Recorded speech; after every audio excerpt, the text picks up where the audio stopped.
What if a routine day at your garage turned into an unexpected race against time? What if the car you fixed wasn't just a classic muscle car, but a covert government asset, tied to an international arms syndicate? And what if the man who walked into your shop wasn't just a stranger, but a high-level agent, and you were the one who had to save the day? Jackson Cade, a mechanic with failing business, never asked for any of this. But when his hands touched a high-tech Pontiac and got pulled into a dangerous game of secrets and betrayal, he had no choice but to trust his instincts and save hundreds of lives, no matter the cost. Could Jackson survive the shadows of espionage, or would the truth cost him more than just his garage? The Nevada sun scorched the cracked asphalt outside Jackson Cade's one-man garage, its faded sign reading Cade's last stop auto. Locals in this desolate stretch of desert, 40 miles from the nearest town, called the Last Hope Garage, the only place to fix a busted radiator or a blown tire for miles. Jackson, a wiry 34-year-old with callous hands and a knack for engines, wiped sweat from his brow as he stared at a pile of unpaid bills. The past year had been brutal. Fewer travelers meant fewer breakdowns, and the bank was breathing down his neck. He needed a miracle to keep the shop open. At 2:17 p.m., just as Jackson considered locking up early, a low growl shattered the silence. A sleek, matte black 1967 Pontiac GTO rolled into the lot, its engine purring with predatory precision. Jackson squinted.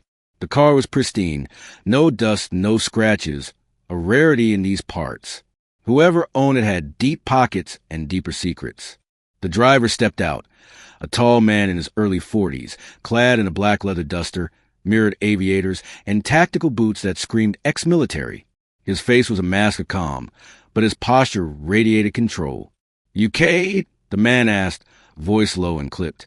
"That's me," Jackson replied, keeping his tone neutral despite the desperation clawing at his chest. "She's running hot. Cooling system's off. Check it. Fix it. Nothing else." The man's words were a command, not a request. "Got it," Jackson said, eyeing the car. "Anything I should know?" The man reached into his jacket and pulled out a sealed manila envelope. "Open this only if I'm not back in 72 hours. Before Jackson could ask a single question, the stranger turned, strode to a dusty black Jeep Wrangler that materialized on a highway's edge, and vanished into the shimmering heat. Jackson's gut churned. Something was wrong, dangerously wrong, but the envelope held a thick stack of hundreds, enough to cover rent for 6 months. He couldn't say no. He rolled the GTO into the garage and popped the hood. What he saw stopped him cold. The engine looked like a standard V8 at a glance, but beneath the surface, it was a labyrinth of alien tech. Components bore cryptic labels in a language he couldn't place. Russian? Code? Heat shielding gleamed like something from a fighter jet, and a tiny chip embedded in the fuse box blinked faintly, its purpose unclear. Jackson muttered, "Who are you?" as he traced a coolant line that shouldn't exist in a classic car. He got to work, replacing hoses, flushing the radiator, and running diagnostics with his ancient scanner. The readings only deepened the mystery. The GTO was rigged with encrypted sensors, low-energy radio beacons, and a stealth tracking system that wasn't just cutting-edge, it was illegal for civilian use. Jackson's hands shook as he closed the hood. This wasn't a car, it was a covert operative's lifeline. That night, as he locked up, a black SUV with tinted windows cruised past the garage. Once, then again, slower. Jackson's neck prickled. He slept with a wrench under his pillow, the envelope unopened on his desk. By morning, the situation escalated. 2 men in crisp suits appeared at the garage, their IDs flashing Department of Homeland Security, too fast to read. "We're looking for a black Pontiac GTO, brought here yesterday," the taller one, with a jaw like carved granite, said. "You work on it?"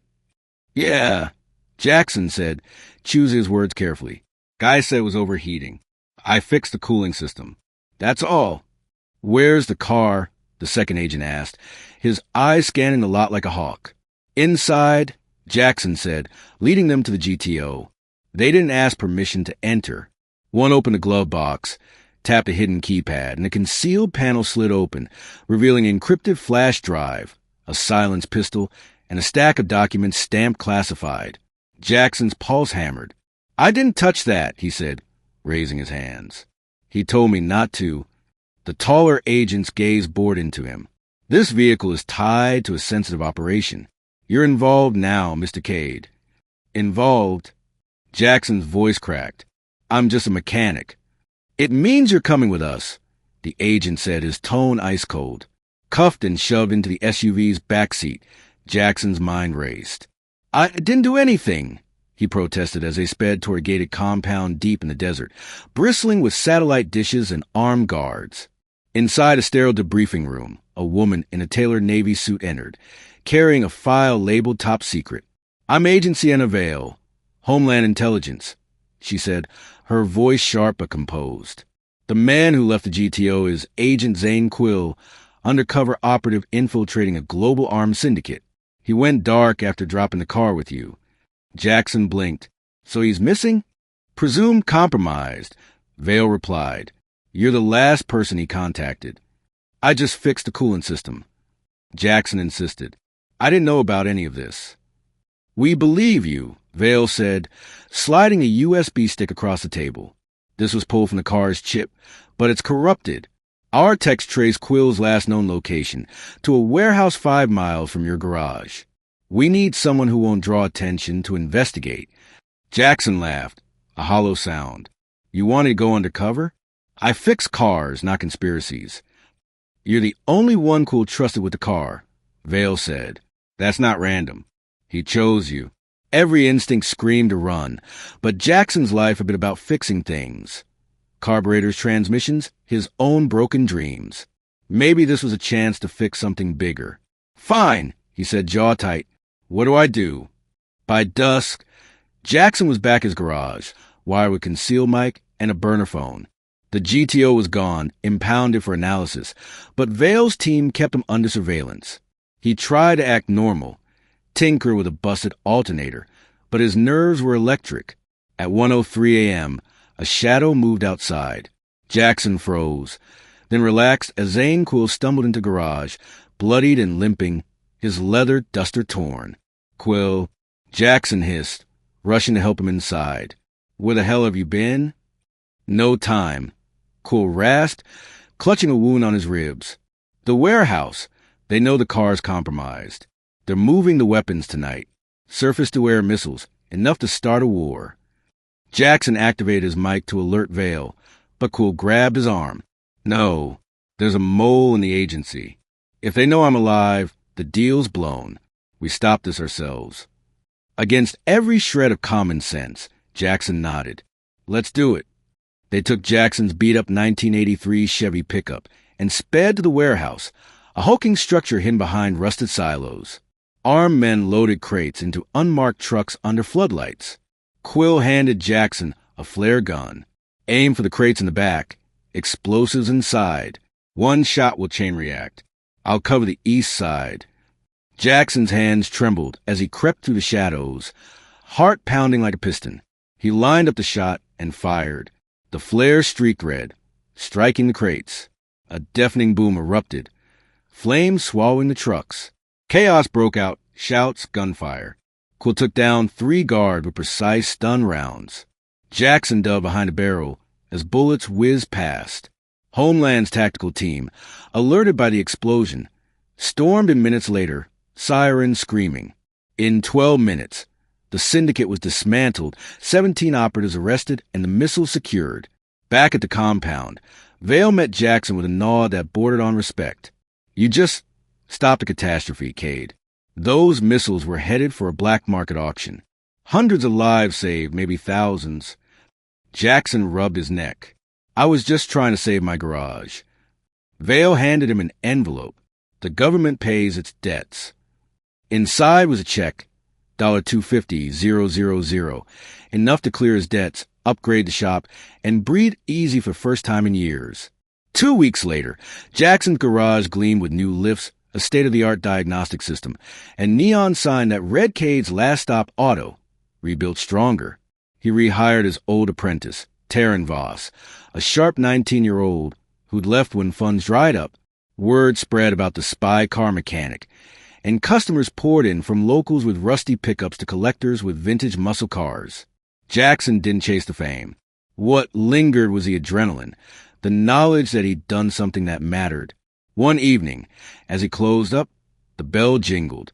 A man in black stood in the doorway, sunglasses glinting. Jackson tensed, then relaxed as Zane Quill smirked. "No cuffs this time, Cade." "Thought you were still in a hospital bed," Jackson said, offering a handshake. "Couldn't leave without settling up." Quill handed him a small black box. Inside was a silver medallion, etched with a faint eagle but no inscription. "Off the books," Quill said. "But you earned it." Jackson turned the medallion over, its weight grounding him. "You did the heavy lifting." Quill shook his head. "You fired the shot. You trusted your gut when no one else would." He paused, then added, "If you ever want a new line of work, call this number." He slipped Jackson a card with nothing but a 10-digit number and walked out into the dusk. That night, Jackson sat in his office, the medallion beside a faded photo of his late father, Gideon Cade, who'd taught him to listen to engines. "Every car's got a story, son," Gideon used to say. This time, Jackson had heard more than a story. He'd lived it. The next morning, a news alert flickered on his phone. "Major arms syndicate busted in Nevada desert. Anonymous source credited." Jackson grinned, pocketing the phone. He didn't need his name in lights. He'd done what was right. A week later, a young woman limped into garage in a battered 1971 Dodge Charger, its transmission shot.